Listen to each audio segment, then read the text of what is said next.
Hello students, how are you? Welcome to SVS English classes. We are here to discuss reorder the sentence. Reorder the sentence के लिए हमें parts of the subject के ये भाग जो यहाँ पर लिखे हुए हैं इनको स्टडी करना है। ठीक है, ये डिटर्मिनर्स दे रखे हैं, किस किस प्रकार से हैं ये, ठीक, इन सब का स्टडी करना है। पार्ट्स ऑफ द सब्जेक्ट हमने वीडियो नंबर 2 में और वीडियो नंबर 3 में पार्ट्स ऑफ द प्रेडिकेट, ये किस किस ऑर्डर में रखे हुए होते हैं शब्द, इनको स्टडी करना है। ठीक है, इन सब को स्टडी करेंगे हम, तब जा करके हमसे कहीं पूरा सेंटेंस रीऑर्डर होगा।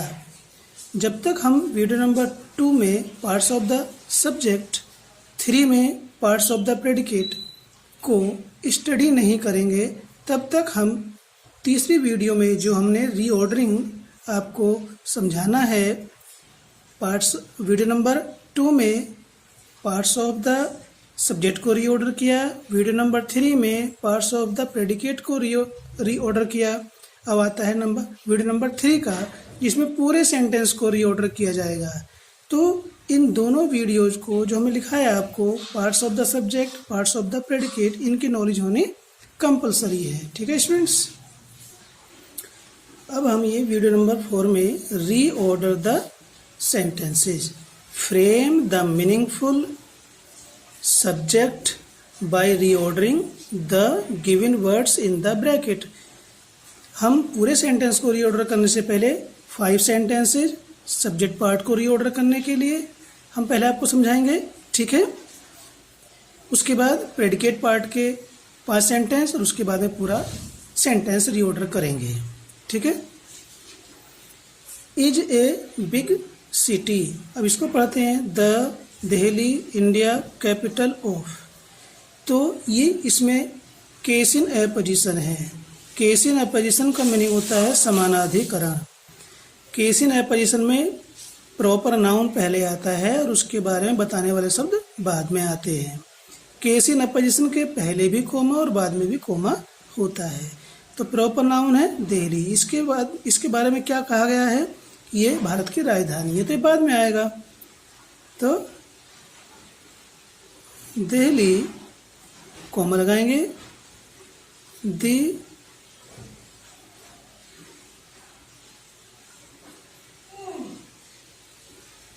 कैपिटल ऑफ इंडिया,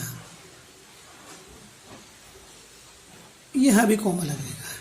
तो किस प्रकार से हमने इसको प्रयोग किया है, ये दिल्ली प्रॉपर नाउन है, वैसे तो इंडिया भी प्रॉपर नाउन है, लेकिन हम इसको इंडिया को यहाँ लिख करके फिर हम लिखें द कैपिटल ऑफ दिल्ली, तो ये गलत हो जाएगा। हम दिए हुए पार्ट्स को पहले सेंस कर लें और फिर उनको रीऑर्डर करें। ठीक है, are innocent, he, you, as well as. ठीक है, यहाँ पर वर्ब आ रही है। ठीक है, आर है, तो एज वेल एज में जो सब्जेक्ट शुरू में रखा हुआ होगा उसके अनुसार ये वर्ब आएगी। बहुवचन की है तो शुरू में यू आएगा, you, as well as he. अगर यहाँ पर इज होता तो ही को पहले रखा जाता और यू को बाद में, क्योंकि एज वेल एज में वर्ब पहले सब्जेक्ट के अनुसार आती है। ठीक है, यहाँ आर है तो इसलिए हमने यहाँ पर यू को रखा। इज होता तो ही पहले आता और यू बाद में आता। नेक्स्ट है dot dot dot dot, is sufficient, word a to wise the, बुद्धिमानों के लिए एक शब्द, इज सफिशिएंट पर्याप्त होता है, तो क्या आएगा, ए वर्ड,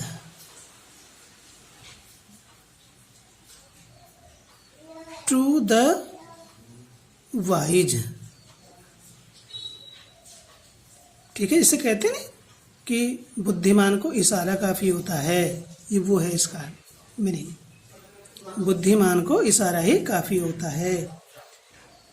नेक्स्ट है leads to the station either these roads of. तो इसमें डिस्ट्रीब्यूटिव प्रोनाउन है, तो ये आइदर ऑफ दीज रोड्स आएगा।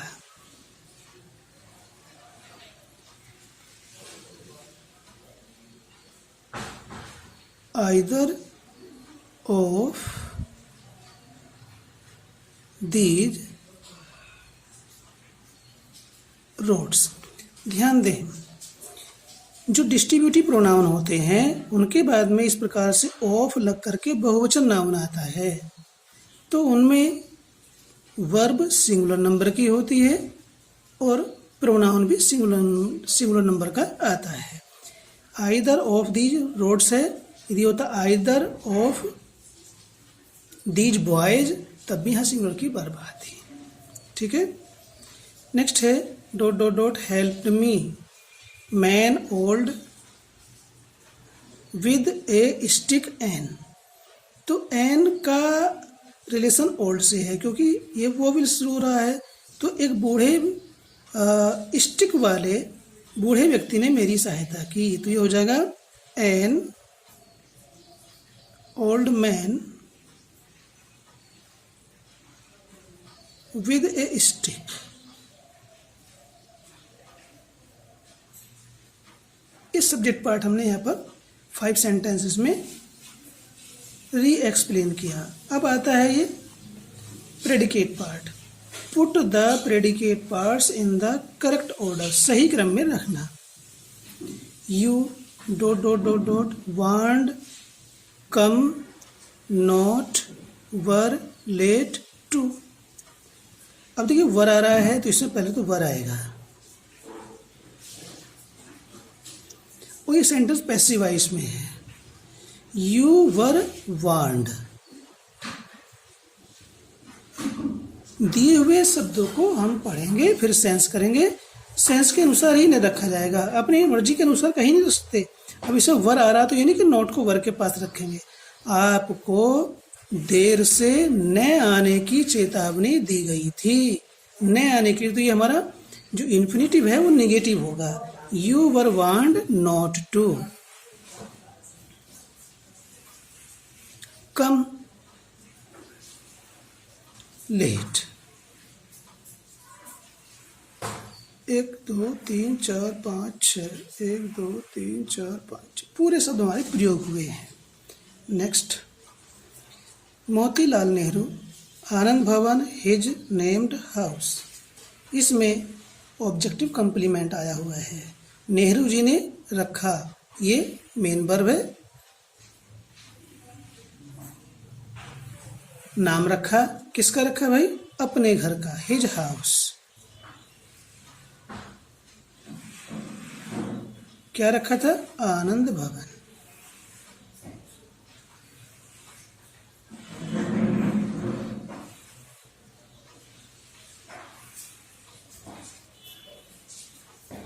इसमें ये शब्द यहाँ और ये शब्द यहाँ आ जाए तो सेंटेंस निरर्थक हो जाएगा, मीनिंगलेस हो जाएगा। तो जो शब्द जहाँ आया वो वहीं पर रखा जाएगा, उसका एक डेफिनेट प्लेस है। यदि हम उसको चेंज कर देते हैं तो फिर मीनिंग बदल जाता है। My friend me dinner to invited has. Has भी आ रहा है तो यदि केवल इन्वाइटेड होता तो इन्वाइटेड यहाँ रखा जाता। अब हैज भी है तो पहले हैज आएगा, हेल्पिंग वर्ब आएगी हैज इन्वाइटेड। किसको इन्वाइट किया? अब ऑब्जेक्ट आ जाएगा मी। किस पर? To dinner.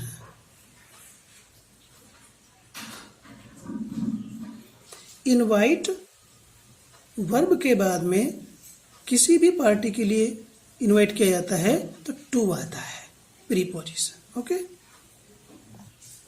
Number 4, boys elders respectfully be to should. तो इसमें शुड मॉडल आ रही है तो बॉयज शुड, उसके बाद बी आएगा। कोई और वर्ब आएगी इसमें? बी यहाँ मेन वर्ब के रूप में है। Should be respectful. कैसा होना चाहिए? Respectful.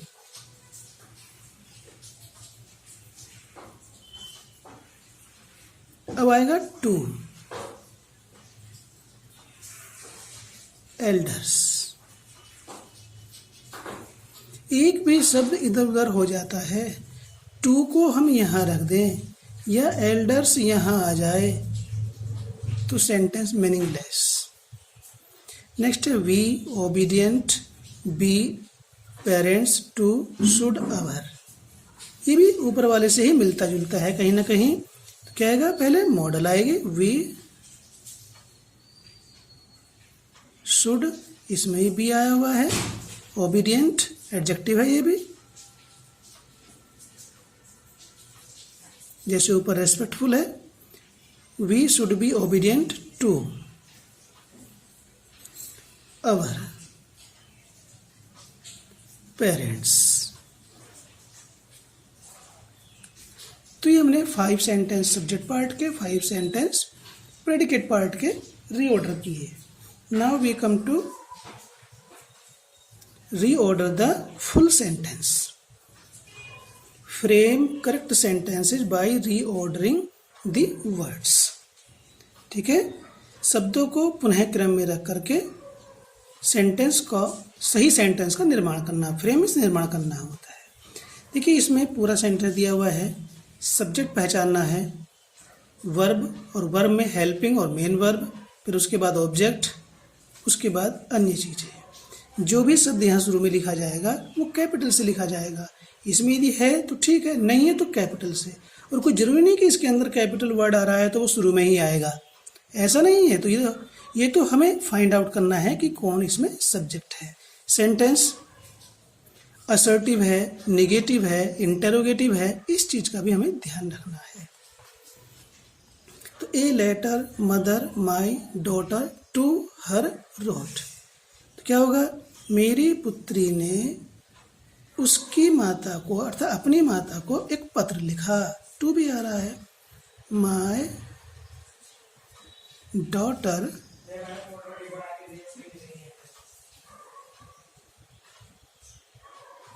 wrote a letter to her mother। 1 2 3 4 5 6 7 8, 1 2 3 4 5 6 7 8। देखिए जो हम इसमें आपको बताने जा रहे हैं वो चीज़ हर एक सेंटेंस में नहीं हो सकती है। इसमें कुछ इस प्रकार से भी हो सकता है, लेकिन हर एक में नहीं। हम ऐसा नहीं करें हर एक में लागू हो जाएगी ये, कैसे? क्योंकि डॉटर और मदर दोनों स्त्रीलिंग में आ रहे हैं, तो ये चीज़ बदल सकती हैं, एक दूसरे के स्थान पर आ सकती हैं। कैसे? My mother wrote a letter to her। ये ऐसा संभव इसलिए है क्योंकि दोनों ये नाउन फेमिनिन जेंडर में आ रहे हैं, ठीक है, लेकिन हर एक में ऐसा नहीं हो सकता है। Me told speak to my mother not man to strange. तो इसमें मेन वर्ब टोल्ड आ रही है। मेरी माता ने मुझसे अजनबी लोगों से न बोलने के लिए कहा। नॉट तो आ रहा है, लेकिन नॉट के साथ के लिए कोई हेल्पिंग वर्ब नहीं है, तो ये क्या है, सेंटेंस इम्पेरेटिव में है। आगे पास्ट में भी है और आगे पास्ट नेम टेंस में है और इसमें निगेटिव इन्फिनिटिव आ रहा है। तो क्या होगा ये, माई मदर।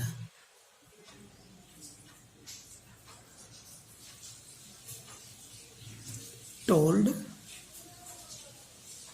पास्ट इंडेफिनिट में है, वैसे तो पैटर्न तो इम्परेटिव का ही है। माई मदर टोल्ड मी, किससे कहा, मी से। ऑब्जेक्ट है, क्या कहा, नॉट टू स्पीक। ये निगेटिव इन्फिनिटिव है, नॉट टू स्पीक न बोलने के लिए, किससे, टू। स्पीक के बाद किसी दूसरे व्यक्ति से बातचीत करते हैं, बोलते हैं तो टू आता है। To strange man,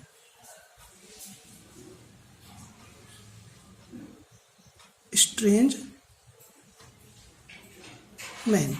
1 2 3 4 5 6 7 8 9 10। 1 2 3 4 5 6 7 8 9 10 सभी ऑर्डर में रखे हुए हैं।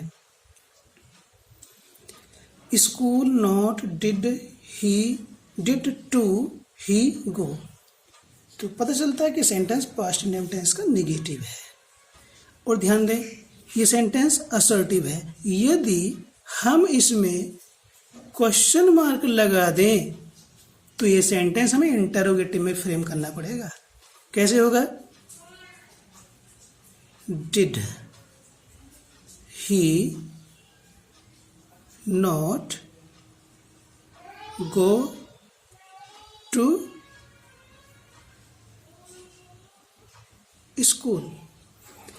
क्वेश्चन मार्क लगा देने से इसको हमें इंटरोगेटिव फ्रेम करना पड़ा, अदरवाइज ये सेंटेंस असर्टिव में निगेटिव था। हम इस तरह बनाते इसको, क्वेश्चन मार्क न लगाते he did not go to school, ये बनता। लेकिन क्वेश्चन मार्क लगा दिया तो हमने इसको इंटरोगेटिव में ही बनाया। Best the is policy honesty. तो policy is the best honesty नहीं। कहावत है, बहुत सारी चीज़ें हमारे सेंस पे डिपेंड करती हैं, पहले पढ़ी हुई होती हैं और हम सेंस नहीं कर पाते तो ये रीऑर्डर भी करना बहुत कठिन रहता है। तो policy is the best honesty नहीं होगा, क्या होगा? Honesty is the best policy. ये सही है, ऑनेस्टी इज द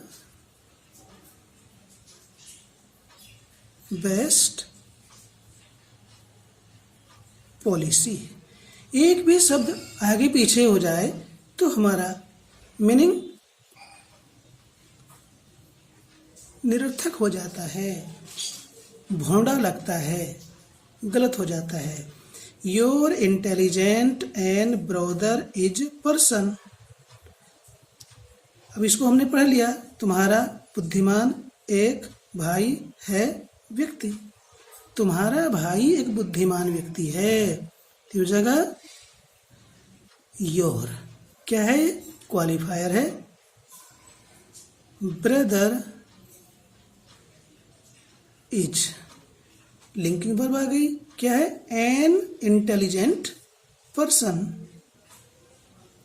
अब ये जो हमारा कंप्लीमेंट है योर ब्रदर का, इसके भी तो पार्ट हैं। एन क्या हो गया? डिटर्मिनर हो गया। इंटेलिजेंट क्या है? एडजेक्टिव है। और पर्सन क्या हो गया? Head word. बस ये है कि प्रेडिकेट पार्ट में आ रहा है। Next, the monitor found teacher the absent. अब मॉनिटर ने टीचर को एब्सेंट पाया, टीचर ने मॉनिटर को एब्सेंट पाया, ये भी हमारा सेंस यहाँ होना चाहिए। तो क्या होगा? The teacher. वर्ब है इसमें फाउंड। टीचर ने किसे पाया? मॉनिटर को। Found the monitor.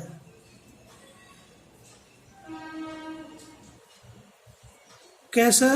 Absent.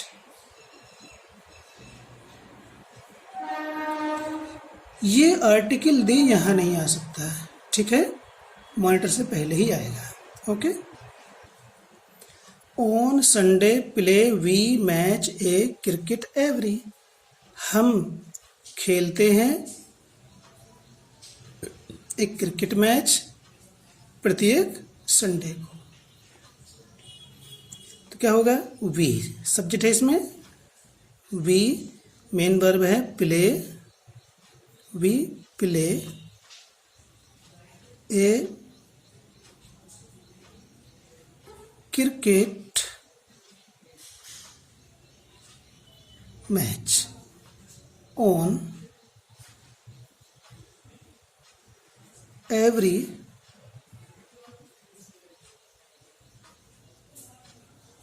Sunday. 1 2 3 4 5 6 7 8 1 2 3 4 5 6 7 8 पूरे शब्द हैं। इस तरह से भी हम गिन लें। कोई छूट गया है तो फिर उसको रीऑर्डर करते हैं, वो कहाँ छूटा हुआ है वहीं पर रखेंगे। Was clever a standing fox the tree under? तो इसमें सब्जेक्ट क्या है? The fox, sorry a fox होगा, ए फॉक्स। अब वर्ब है इसमें वाज, मेन वर्ब है स्टैंडिंग।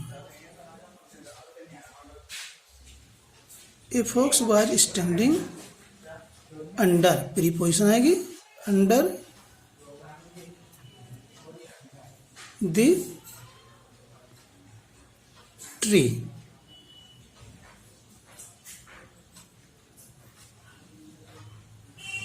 एक सब छूट गया, देखिए गिनते हैं 1 2 3 4 5 6 7 8। 1 2 3 4 5 6 एक छूट गया, देखिए छूट गया ना। तो कहाँ छूटा? ये क्लेवर यहाँ पर आएगा, इसलिए गिनना जरूरी है। ठीक है, पता सेंटेंस तो ऐसे भी सही था, लेकिन ये एक शब्द छूट गया है ना, तो मिस्टेक है। आपका सही बना है ये नहीं देखना है, आपने एक शब्द छोड़ दिया है, ये आपने मिस्टेक की है। ठीक है, brother is your in class my younger. आपका छोटा भाई मेरी क्लास में है, या मेरा छोटा भाई आपकी क्लास में है। ऐसा हो सकता है, जैसे हमने कहा था उसमें मदर डॉटर वाला था, हर एक में नहीं हो सकता है, इनमें नहीं हो सकता। क्या होगा? Your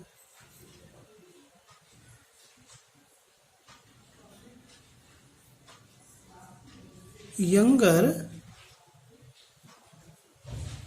brother is in my class. ठीक है, और जैसे मैंने कहा ये चीज हर एक में नहीं हो सकती है, कुछ ही में होगी, ये चीज पहचाननी होगी। ठीक है, क्या होगा?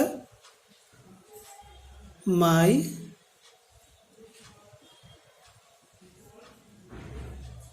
Younger brother is in your class. ठीक है, नेक्स्ट है the clever is crow bird a. तो क्या होगा? कौवा एक चतुर पक्षी है, तो the crow is a clever bird. ठीक, others not laugh we at should. तो सब्जेक्ट इसमें वी है, वी के बाद हेल्पिंग वर्ब भी दे रखी, क्या है? शुड, मॉडल है। उसके बाद मेन वर्ब क्या है इसमें? लाफ नहीं, नॉट है, नॉट लाफ। उसके बाद एट अदर्स। जैसे अभी हमसे इसमें नोट छूटा जा रहा था, फिर गिनते हैं इसको, भाई कौन सा सब छूट गया है? 1 2 3 4 5 6, 1 2 3 4 5 6 पूरे शब्द सही क्रम में रखे हुए हैं। We should not laugh at others. Laugh के बाद दूसरों पर हंसने के लिए प्रीपोजिशन एट आती है। टी टू कॉफी प्रीफर्स ही, इसका पूरे का हिंदी अर्थ है, देखिए प्रीफर के बाद जो हम रखेंगे वो अधिक पसंद की जाएगी।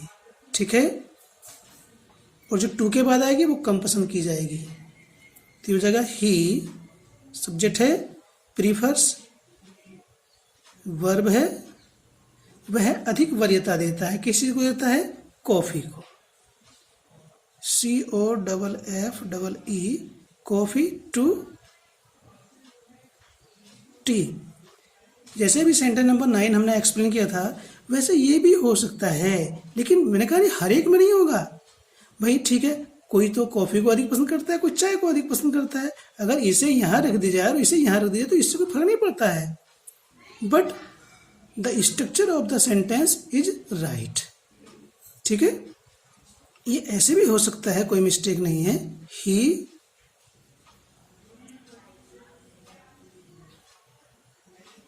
Prefers T to coffee. लेकिन ये चीज़ हर एक सेंटेंस में लागू नहीं होती है, रेयर सेंटेंसेज होते हैं इस तरह के। My me dinner friend invited to has. देखिए मी तो ऑब्जेक्ट हो गया, तो फिर इसमें सब्जेक्ट क्या रहा? My friend. माई फ्रेंड, अब क्या आएगा इसमें? इनवाइटेड है, ये थर्ड भी होती है, सेकंड भी होती है, नहीं इसमें तो हेल्पिंग वर्ब भी है, तो यहाँ पर हेल्पिंग आएगी, हैज। उसके बाद मेन वर्ब इनवाइटेड, क्या है ऑब्जेक्ट? मी।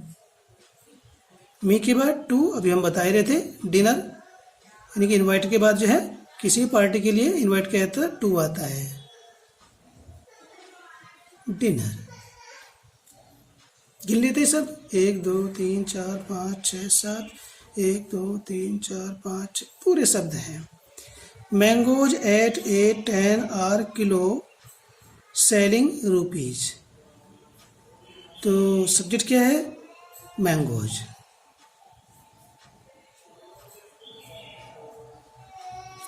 अब क्या है वर्ब इसमें? आर। आर के बाद आईएनजी फॉर्म भी आ रही है, आर सेलिंग। ठीक है, कैसे बिक रहे हैं?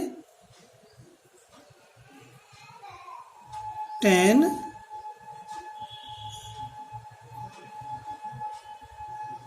रुपीज ए किलो।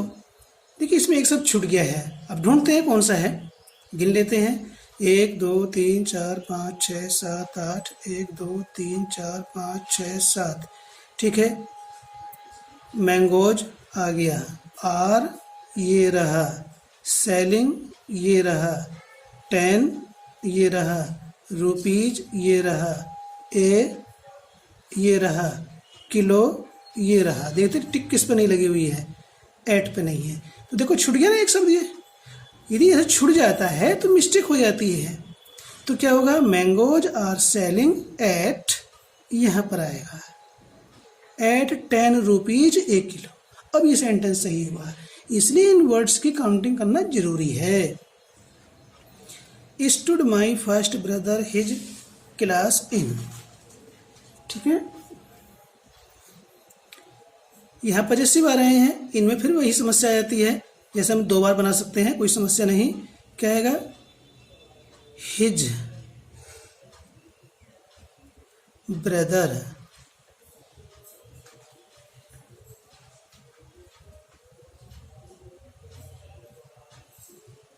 क्या है इसमें main verb? Stood. His brother stood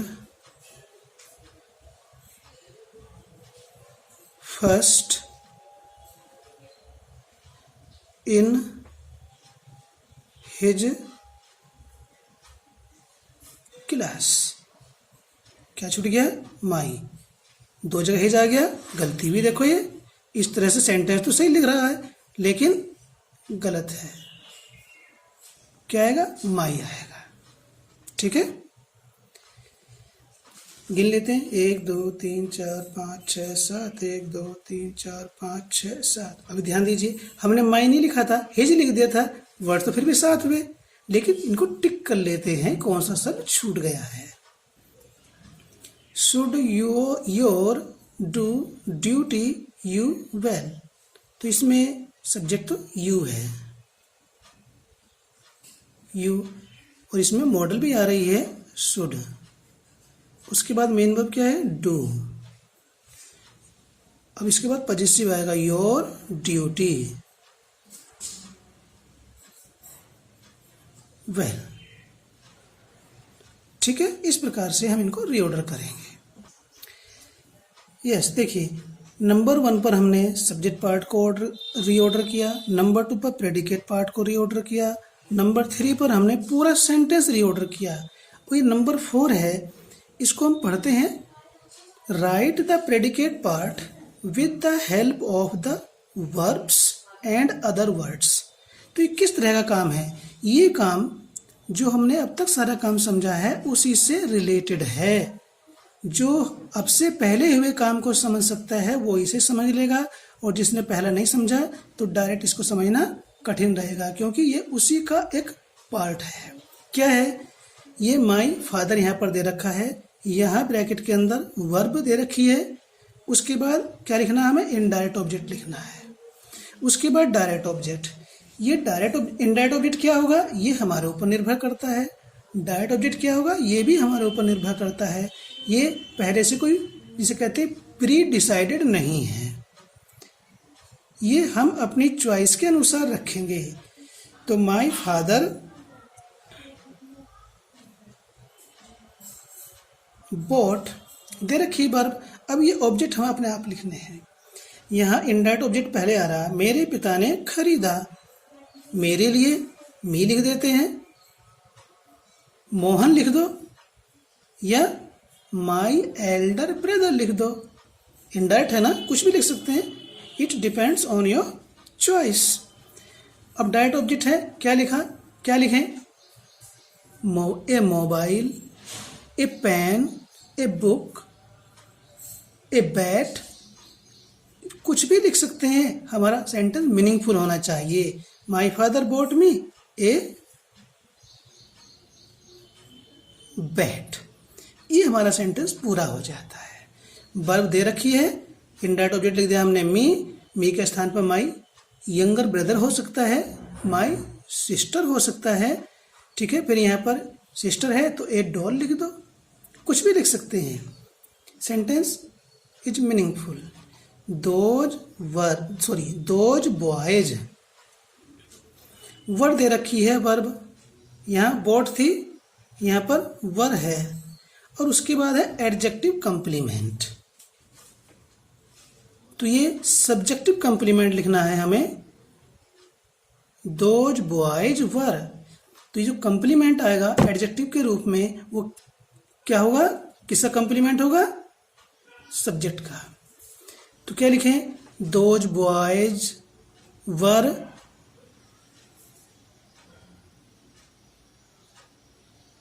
happy लिख दीजिए, सैड लिख देंगे, ठीक है। स्ट्रॉन्ग लिख सकते हैं, जो आपके ऑनेस्ट लिख सकते हैं। ऑनेस्ट भी एडजेक्टिव है, केवल हमें एडजेक्टिव लिखना है, ठीक है। नेक्स्ट है माई फादर। सेंटेंस में यहाँ पर रिपीट किया है, चमक रहा है बॉट। यहाँ पर क्या है? डायरेक्ट ऑब्जेक्ट पहले आ रहा है। यदि मान लीजिए हम ए बैट को यहाँ लिख देते हैं, डायरेक्ट ऑब्जेक्ट क्या है? ए बैट है, तो अब इनडायरेक्ट से पहले हमें टू लिखना पड़ेगा,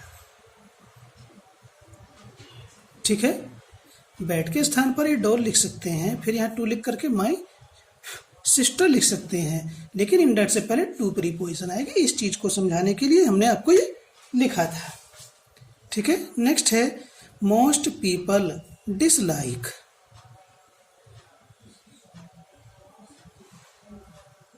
ना पसंद करते हैं क्या चीज? ऑब्जेक्ट क्या होगा? जीरंड होगा। बताइए क्या होगा? मोस्ट पीपल, अधिकतर लोग पसंद नहीं करते क्या?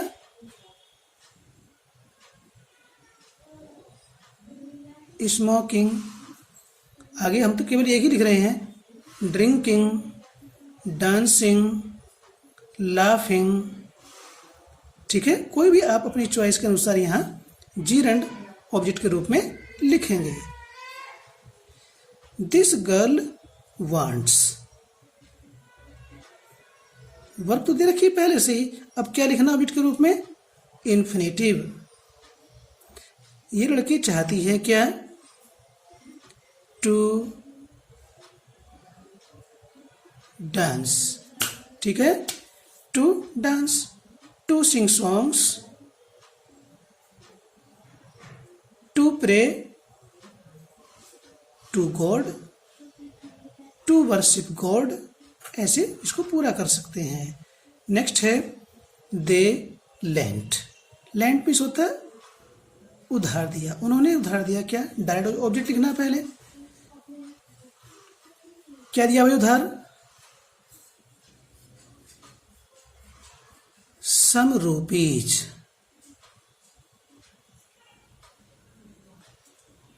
किसको दिए। अब जब डायरेक्ट ऑब्जेक्ट पहले आ रहा है तो इनडायरेक्ट से पहले प्रीपोजिशन टू आएगी, ठीक है। किसे दिए उन्होंने उधार, मी को दिए ना, मी लिख दो, मोहन लिख सकते हैं, ठीक है, हिम लिख सकते हैं, हर लिख सकते हैं, बहरहाल इनडायरेक्ट ऑब्जेक्ट आएगा, ये हमने लिखा। द पेंटर पेंटेड,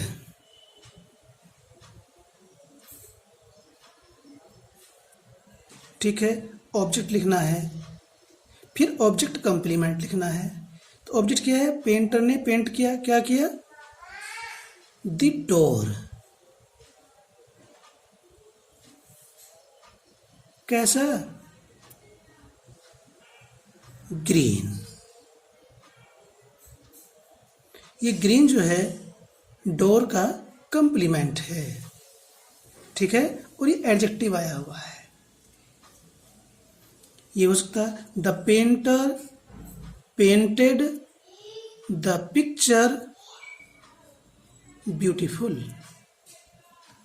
नेक्स्ट देखिए, ही टुक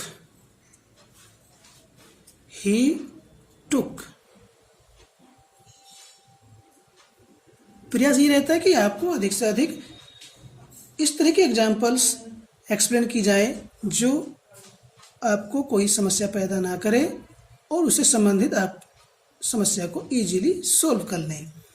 मैं उसने लिया, क्या लिया, डायरेक्ट ऑब्जेक्ट, क्या लिया भाई, ए बुक,